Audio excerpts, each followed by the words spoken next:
Hi hello నమస్తే. నేను మీ బెజవాడ అమ్మాయిని. ఈరోజు సగ్గుబియ్యం పునుగులు ఎలా చేసుకోవాలో తెలుసుకుందాం. అండ్ అలాగే దానికి కాంబినేషన్ టమాటో చట్నీ కూడా ఎలా చేసుకోవాలో ఈ వీడియోలో చెప్తాను, చూసేయండి.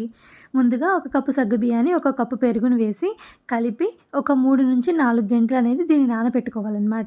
ఒక 4 అవర్స్ తర్వాత దీన్ని ఓపెన్ చేసి ఒక సగ్గుబియ్యం పట్టుకొని ఇలా మెదిపినప్పుడు చక్కగా మెదగాలి. చూసారు కదా, ఇలా మెదిగితే పర్ఫెక్ట్గా రెడీ అయినట్టు. ఇందులో నీ టేస్ట్కి సరిపడా ఉప్పు, జీలకర్ర అండ్ అలాగే ఆనియన్స్, మిర్చి, కరివేపాకు, కొత్తిమీర, అలాగే ఒక కప్పు బియ్యం పిండి అండ్ అలాగే 2-3 స్పూన్ గోధుమ పిండి కూడా వేసి చక్కగా కలుపుకోవాలి.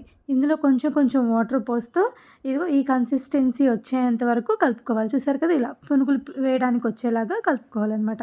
పొయ్యి మీద ప్యాన్ పెట్టి ఆయిల్ హీట్ అయిన తర్వాత ఇలా పునుగులు ఎలా వేసుకుంటాం మనం, అలాగ కొంచెం కొంచెం పిండిని తీసుకొని ఇలా పునుగుల్లా వేసుకోవడమేనండి. మేము విజయవాడ వెళ్ళాం. ఈవినింగ్ 5 అయ్యేసరికి పునుగుల బండి దగ్గర వెయిట్ చేయాల్సిందే. అలా వెయిట్ చేయకుండా ఈరోజు పునుగుల్ని ఇంట్లోనే వేసేసాను కదండీ. టేస్ట్ అయితే చాలా అంటే చాలా బాగుందనమాట. తప్పకుండా ఒకసారి ట్రై చేసి మీకు ఎట్లా కుదిరిందో నాకు కామెంట్ రూపంలో నాకు చెప్పండి.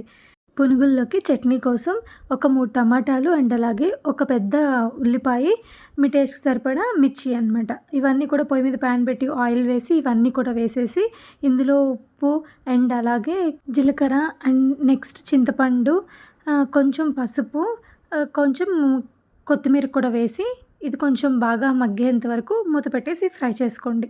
సో చూసారు కదా, కొంచెం బాగా మగ్గింది కదా, మిక్సీ జార్లో వేసి ఇలా గ్రైండ్ చేసుకొని తాలింపు వేసుకుంటే సరిపోతుందండి. వేడి వేడి పునుగుల్లోకి ఈ టమాటో చట్నీ వేసుకొని తింటే ఉంటుందండి టేస్ట్, చాలా బాగుంటుందన్నమాట. ఈ పునుగులైతే పైకి స్పూన్తో చూపిస్తాను, పైకి కరకల్లాడుతూ లోపలంతా కూడా సాఫ్ట్గా ఉంటాయి అన్నమాట. ఎట్లాంటి నూనె కూడా పీల్చవు. చాలా అంటే చాలా బాగుంది. తప్పకుండా ట్రై చేయండి. మరిన్ని వీడియోస్ కోసం నా ఛానల్ని సబ్స్క్రైబ్ చేసుకోవచ్చు కదా. Thanks for watching. బాయ్.